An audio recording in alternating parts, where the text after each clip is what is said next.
familias, se perdieron casas. Volvimos a Madrid, no había absolutamente nada. Eso no se puede repetir en la vida, ni aquí ni en ninguna parte. La guerra, eso es intocable. Vimos lo que pasó tan grave y tan monstruoso, pues hay que recordarlo y decir, esto no puede pasar. Y que no venga otra guerra, desde luego, porque como venga otra guerra va a ser peor todavía que la que hubo. Recuerdo que tenía a mi madre en una sillita, una manta, y en cuanto sonaban las sirenas, pues mi madre cogía la manta, me cogía aquí de la mano y al metro de Alvarado. Y allí pasé más de una noche durmiendo, metidos en una mantita.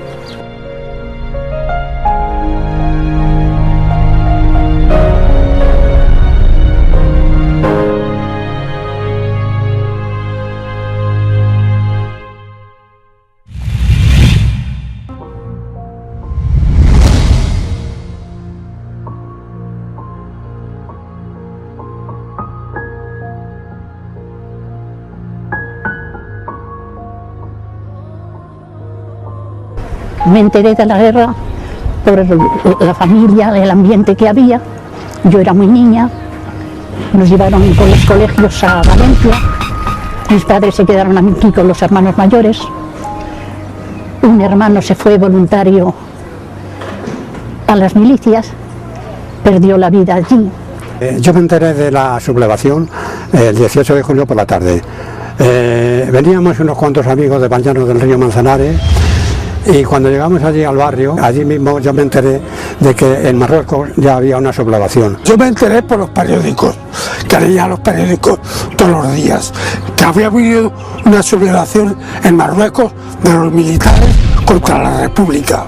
Había rumores ya, de pronto pues se empezó a decir que se habían sublevado las tropas en África principalmente contra la República, la Segunda República que había entonces. Tenía 7 años y me enteré por una radio del pueblo que había guerra. Yo tenía 6 años y me pilló aquí en Madrid, en casa de un hermano de mi madre. Ya me enteré ahí porque tuvimos que salir disparados a Valencia.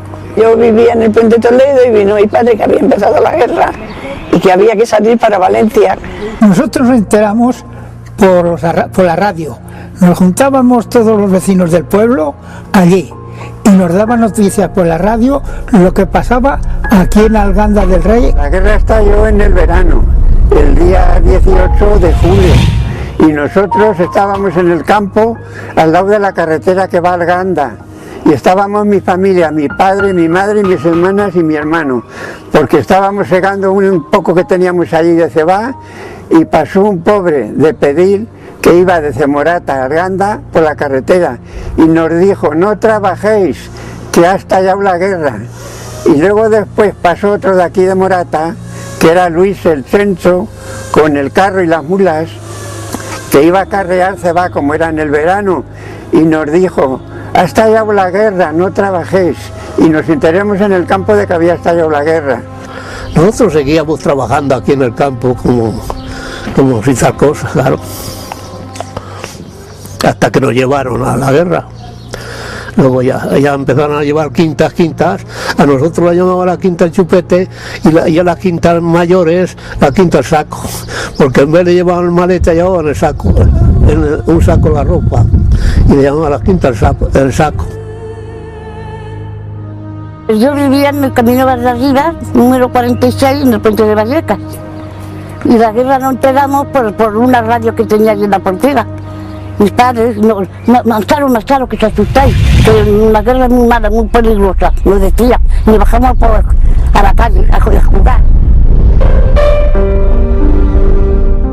15 semanas después del comienzo de la guerra, Madrid, la capital de la República, en aquel momento había quedado en primera línea de fuego. La gran ofensiva sobre Madrid tuvo lugar el 7 de noviembre. Franco, en aquel momento, trató con un ejército de 25.000 soldados ocupar una ciudad de 1 millón. Tardaron bastante en llegar a Madrid. Yo tenía 18 años y éramos mi padre y yo, y dice mi padre, me voy a la guerra yo. Digo, no, quien se va soy yo, con 18 años.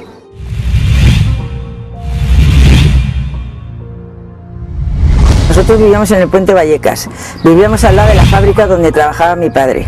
Y vino corriendo mi padre a decir a mi madre que había empezado la guerra y que no tenía más remedio que marcharse al frente. Y entonces mi madre toda asustada, llorando, porque decía que qué iba a hacer ya con sus niños. Y dijo él pues que hiciera lo que pudiera, pero él se tenía que marchar.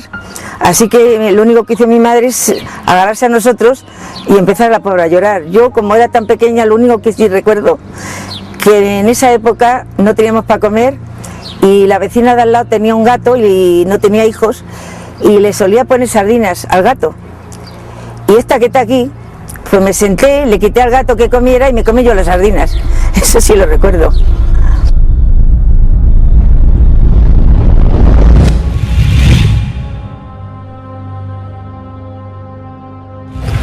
El estado de ánimo de las tropas de ambas partes era alto.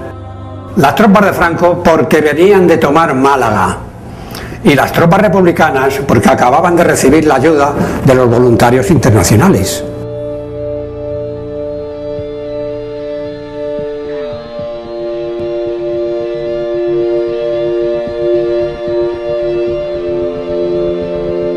La batalla del Jarama fue el primer escenario previo a la Segunda Guerra Mundial, en el que lucharon ciudadanos de diferentes naciones unidos. Lo que ocurrió es que se enfrentaron 55 de las 66 naciones reconocidas en esa fecha. Lucharon contra los moros, italianos, irlandeses y alemanes, que apoyaron a Franco. Cuando yo vi a los voluntarios internacionales que venían por la calle Miguel Ángel, los vi y bueno, pues me ilusionó mucho, como todo el público que los vio, y la verdad es que venían pues de una manera voluntaria, venían pues vestidos de paisano, venían pues unos de una manera informal, unos venían con jersey, el público que los veía los aclamaba, los vitoreaba, los aplaudía, en realidad era una emoción verlos. Los primeros internacionales los vi yo en Arganda cuando llegó la batalla aquí del Jarama, que tenían allí el puesto de mando. Y yo vi cuando caían heridos, solo veía que los llevaban allí al hospital que tenían.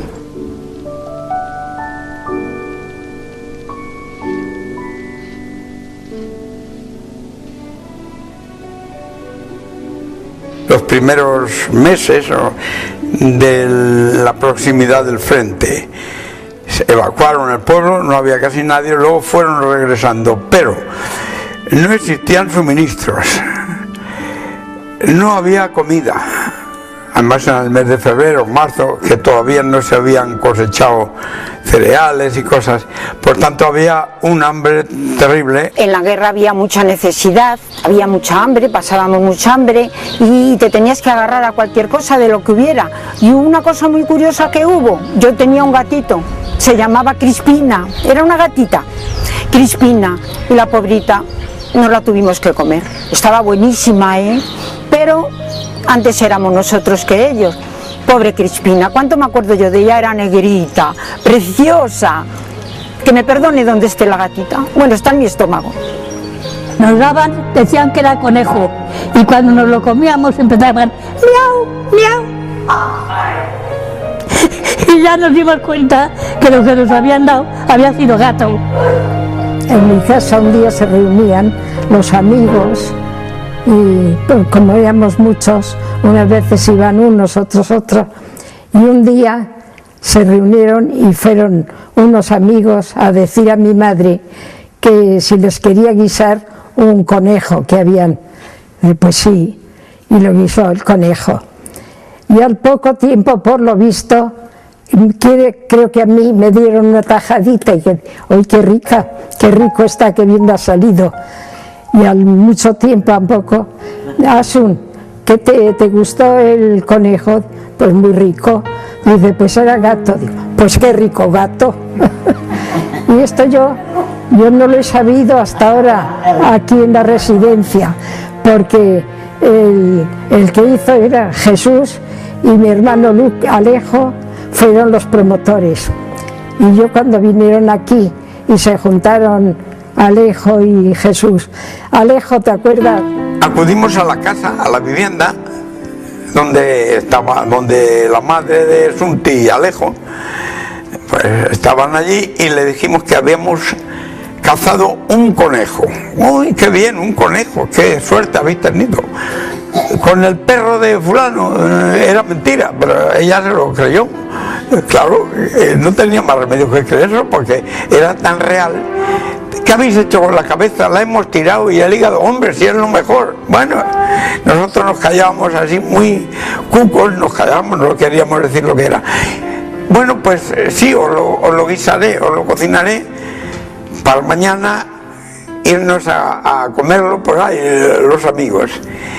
Y al día siguiente, cuando ya estuvo cocinado, en unas cazuelas, en una tal, nos dijo su madre: ¿no os importa que le demos apartemos una tajadita para la Sunti, que está enferma?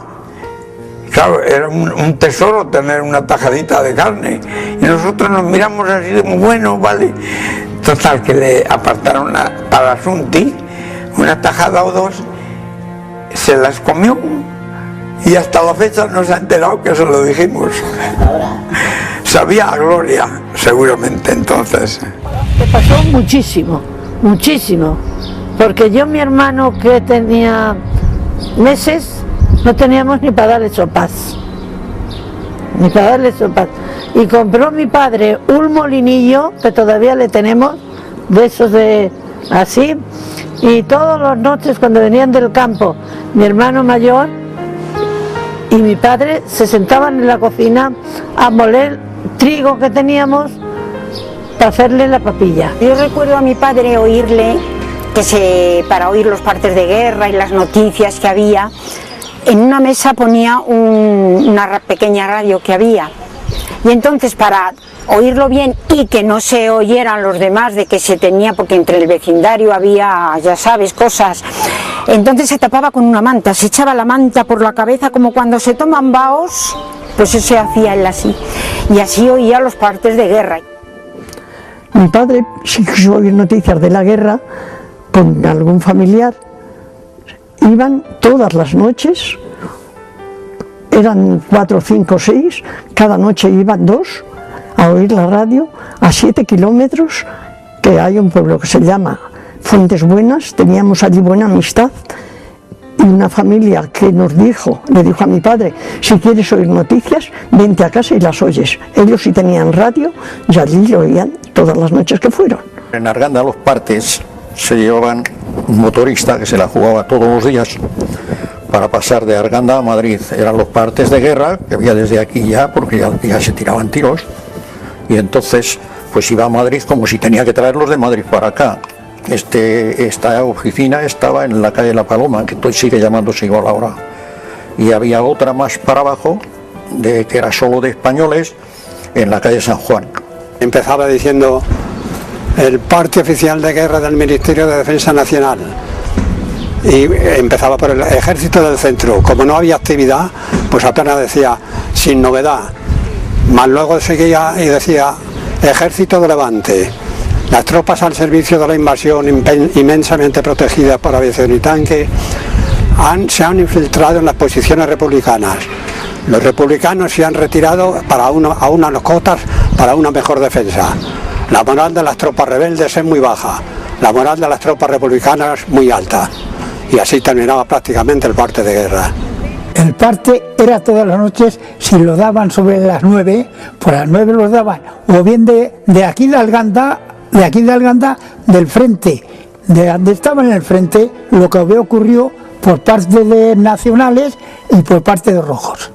Había aquí en Morata, en la plaza, en la comandancia de Marina, había todos los días, más de una vez, editaban un parte de guerra, vamos, varios partes de guerra a lo largo del día, no sé, 2, 3, no sé, no me acuerdo, parte oficial de guerra y tal. Y entonces pues decían que nuestras tropas, que nuestros combatientes, porque más que soldados se llamaban combatientes entonces, milicianos y combatientes. La palabra soldado no la empleaban entonces apenas, que yo recuerde, en la zona republicana se empleaba mucho la palabra combatientes, y que que en tal sitio pues hemos tomado una cota, hemos avanzado, decían lo que se podía decir, lo que convenía decir.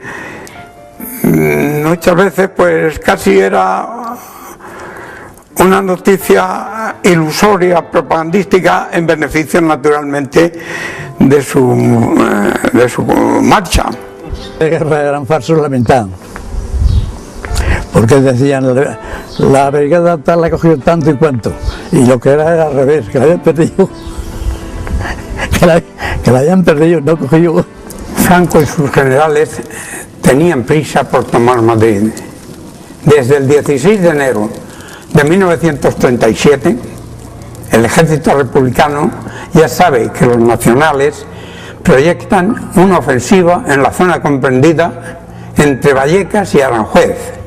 Los 4 primeros días de febrero son horribles en cuanto al tiempo que se refiere. Ante esta situación, los frentes de combate permanecen estabilizados sin novedad en todos los lugares.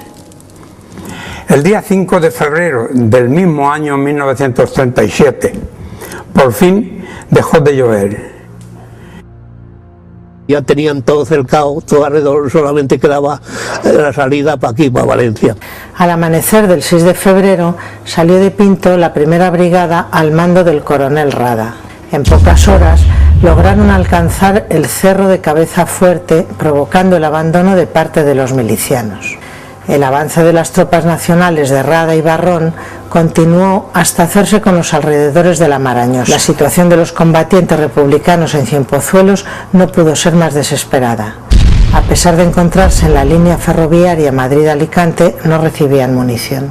Tuvimos que salir pitando porque veían las tropas de Franco y nos echaron de ahí.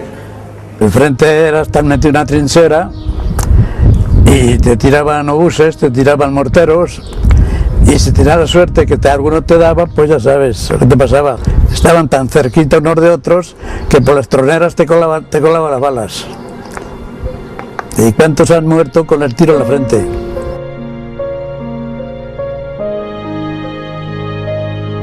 Se habla de 400 cadáveres en apenas unas horas.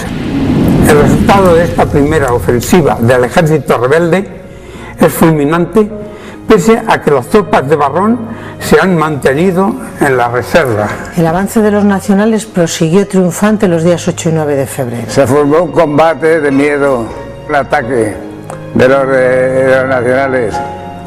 Hubo un follón allí. La batalla del Jarama fue aquí, todo este frente que se ve por ahí, todo eso fue la batalla del Jarama. Se colaron por la parte de San Martín de la Vega, cruzaron el monte, el río y el monte, y se pusieron ahí en esos cerros que son vistosos desde aquí. Voy a contar una anécdota de la cueva que no la había contado.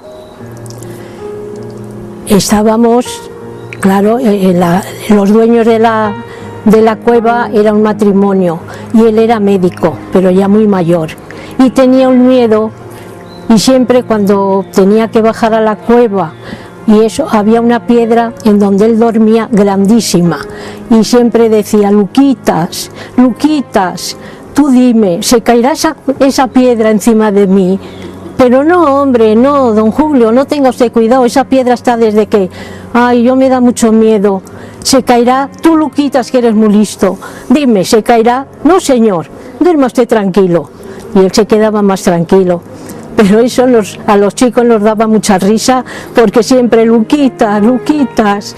Y como éramos muchos entonces, cuando empezó la guerra, estábamos en la cueva 5 o 6 familias, y luego enseguida se fueron yendo, unos a Carabaña, otros a Tielmes, otros y nos quedamos solas ya, con los dueños de la casa y nosotras 3 meses. Bueno, pues la mujer ha cambiado y bastante. En mi caso, por ejemplo, pues cuento cosas que puedo contar cosas que ahora no las haría nunca. Por ejemplo, no entrábamos al bar. Una mujer estaba mal visto que entrara al bar. Yo sí, porque he sido muy adelantada y entrada, pero estaba mal visto.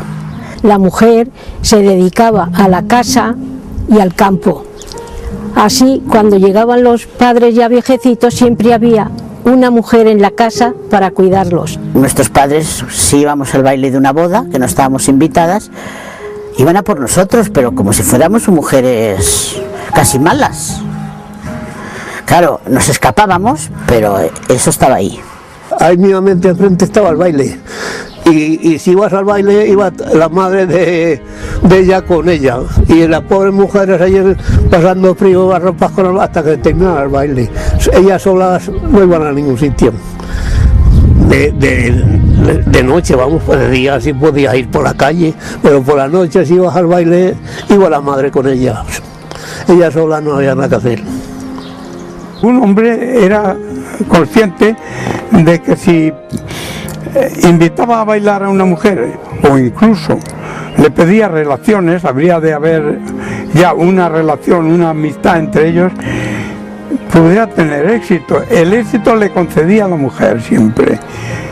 Ahora creo que no es tanto, pero entonces era la mujer la que daba el visto bueno a bailar con ella o a aceptar un noviazgo. Ya de ahí no quiero pasar. Yo recuerdo de niña que me hubiera gustado ser miliciana. No sé, era algo que me tiraba. Pero claro, no podía ser. Era una cría. Pero si hubiera tenido unos añicos más, yo creo que sí. Que no me hubiera importado empuñar un arma. Durante las guerras, pues siempre las mujeres visten también y quieren hacerse un poquito, en esa época, pues milicianas, que eran las que en realidad formaban también parte incluso de, se componían también, integraban algunos grupos de los regimientos también. Las milicianas llevaban un mono azul marino, bueno, no, eran más claro, era como un azul oscuro y luego llevaban un pañuelo rojo. Una se la ponían en la cabeza como si fuera un lazo y otra se lo ponían en el cuello. Y entonces pues iban a todas las casas pues a ver si podían tener algo para coser, porque allí hacían los monos, ese sí recuerdo. Y también llevaban comida para poder dar a los más necesitados. Y lo que sí recuerdo, porque mi madre nos lo decía, que era cuando dieron la libertad, sobre todo bastante a la mujer, y en los colegios dieron la enseñanza pública y el voto a la mujer. Y para mí, vamos, para mi madre eso fue pues como le hubiera tocado el premio gordo a la lotería. Me acuerdo que la primera bomba que cayó en Morata pues mató a 5 o 6 me parece, y como no se sabía, pues luego hubo otro bombardeo de esos y a mí me pilló en la calle. Me acuerdo que era yo muy pequeña y se tumbaron en el suelo cuando dijeron que pase el avión, que vienen los aviones. No, se tumbaron y yo también me tumbé y no, en ese bombardeo no hubo ninguna víctima, porque ya como lo sabíamos, vamos, como lo sabían, yo lo que hacían los mayores lo hacía yo. Se tumbaron en el suelo, pues yo también, y pasaron y no. El día 11 de febrero se inicia una nueva fase en la batalla del Jarama con la entrada de la aviación. Aviones italianos, alemanes y rusos tratan de hacerse con el control del espacio aéreo, mientras que en tierra la lucha se centra en cruzar el río Jarama. Aviones, esos grandes, que los llamamos las pavas, que son los trimotores grandes, esos, que esa es la vez que nos bombardearon a nosotros. Lo que pasa es que tuvimos la suerte de no tocarnos. Empezaron a bombardear, venían 3 aviones que no podían, de bombas que llevaban, de cargados que iban, les llevaban las 3 pavas. Las 3 pavas y tocaba la sirena. Entonces por allí había refugios. En cada casa había un refugio, que no, eso no era nada, porque eso no. Si cae la bomba en el refugio, morimos 2 veces, aplastados por el obús y por la tierra que caía encima. Los combates cuerpo a cuerpo y el control de los 3 puentes marcan el inicio de esta segunda fase de la batalla. A las 3 por 4 estábamos con los bombardeos, gente que estaba muriendo con las bombas dichosas, y nos metíamos en las cuevas para poder librarnos. Estamos refugiados en una alarma aérea.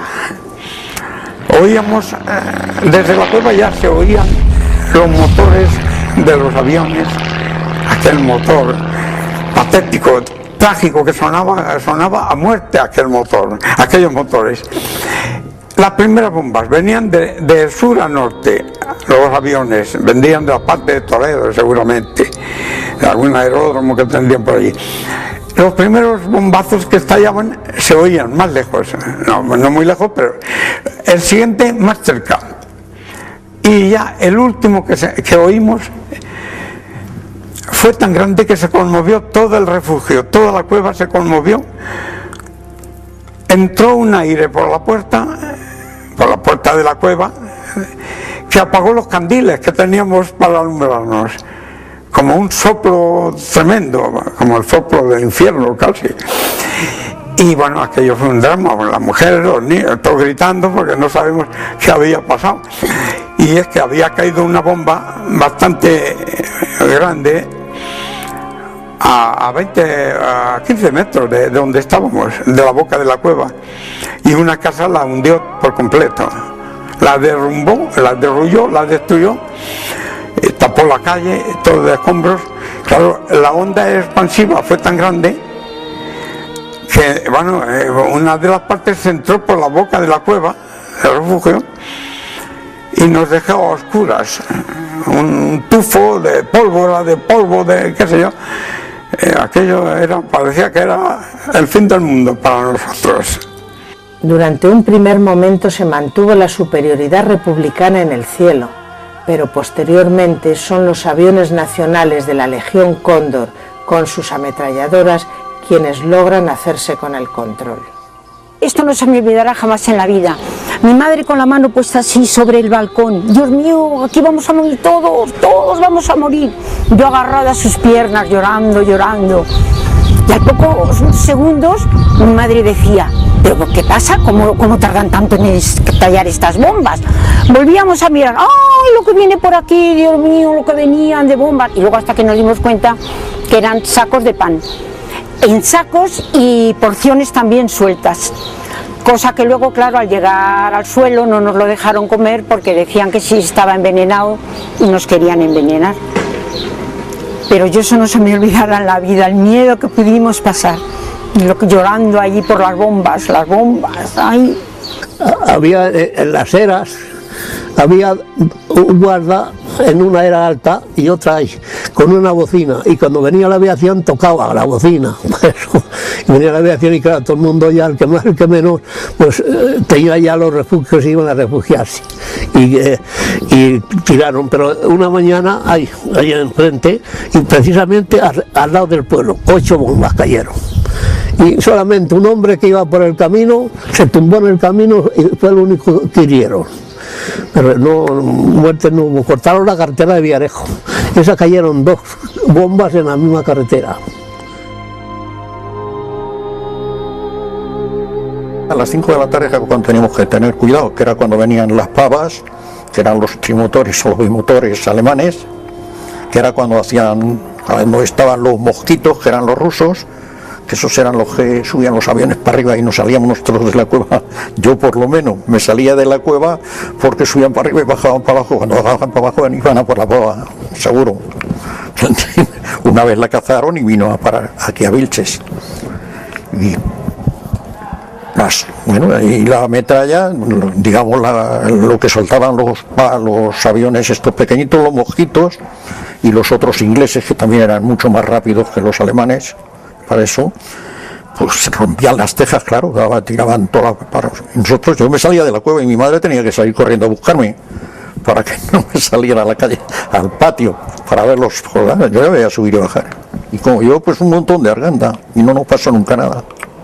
Cayeron 2 obuses en mi casa y uno cayó en el pajal y se enterró entre la paja, y otro cayó en una cámara que tenemos más dentro del corral, allí al lado del pozo, y allí cayó otro, pero eran de bolitas, y mi madre estaba en el patio y decía, uy, mira, bolitas para que jueguen los muchachos, para mi hermano y para mí, para que jugáramos con las bolas.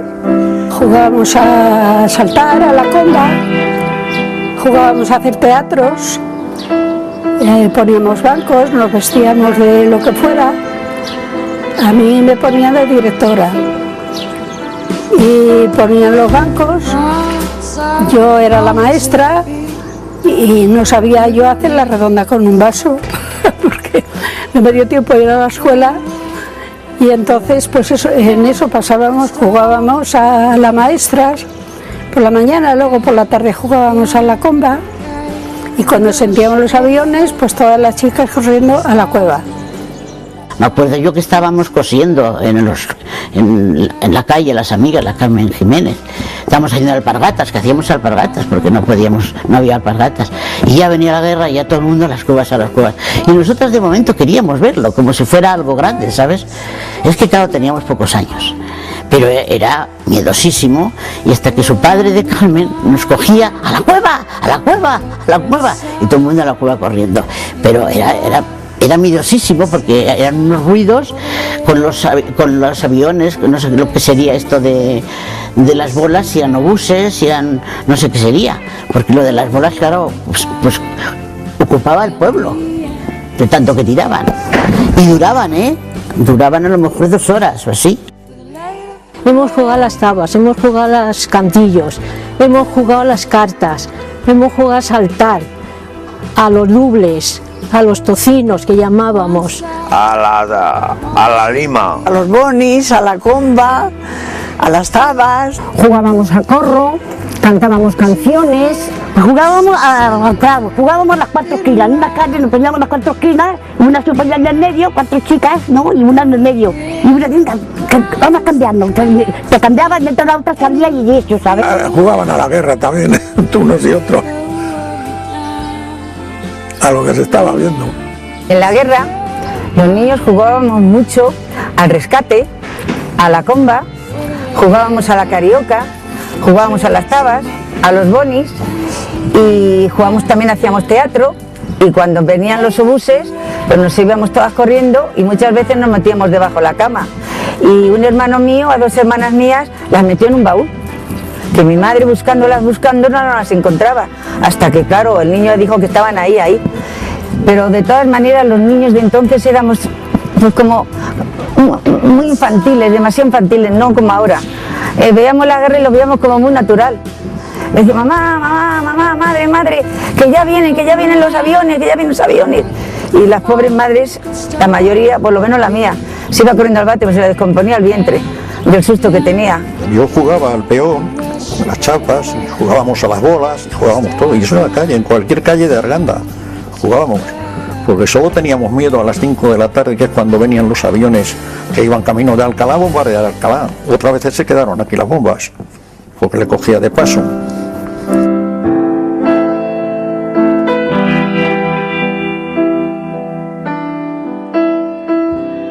Una flor, este rabito, decía la niña, esta flor para que se la regué a mamá, decía la maestra, esta era la maestra la que nos enseñaba, ¿sabes? Una maestra muy buena, la pobre ya se murió. El ejército republicano tuvo que pasar a la ofensiva con el fin de obligar al ejército nacional a retroceder hacia la margen derecha del río. Hasta la fecha, el Cerro del Pingarrón se consideraba una posición importante. Las tropas rebeldes se habían apoderado de aquella cota el 14 de febrero. La noche del 18 al 19 de febrero, la primera brigada del Lister tomó de nuevo el cerro. Las bajas franquistas de aquella jornada fueron muy numerosas. El 23 de febrero de 1937, el Pingarrón fue sucesivamente conquistado y perdido por ambas fuerzas, pagando un tributo de sangre muy alto. Con la sangrienta lucha del Pingarrón puede darse por terminada la batalla del Jarama por agotamiento de los combatientes. El día que se acabó la guerra nos enteramos porque empezaron ya a venir soldados del frente, que se venían y nos dijeron, no venimos del frente porque la guerra ya se ha acabado. El 28 de marzo, pues ya también las radios estaban anunciando que en Madrid se había terminado la guerra habían dejado de haber trincheras. Pues aquí en Morat igual, la abandonaron las trincheras y se atrevió uno, ya digo, de los nacionales, y llegó hasta la plaza y se dirigió a la gente diciéndole: la guerra ya ha terminado. De pronto pues dijeron que se había terminado la guerra, muchos se fueron a la plaza. Tiraron los fusiles, todos los que estaban en la guerra, tiraron los fusiles allí. Es muy corriente, muy chocante, ahora que estamos, vamos, con los años, pero que entonces vivíamos hasta con cierto optimismo cuando pasaba el peligro y nosotros seguíamos viviendo. La guerra es mala para todos, los de un bando y los de otro, porque todo se sufre. Ahí en esta guerra por mismo murieron de una parte que de otra. La guerra no es buena para nadie y la guerra hay que tratar de evitarla, sea por quien sea, pero que eso es lo peor que puede ocurrir en una nación y en el mundo entero.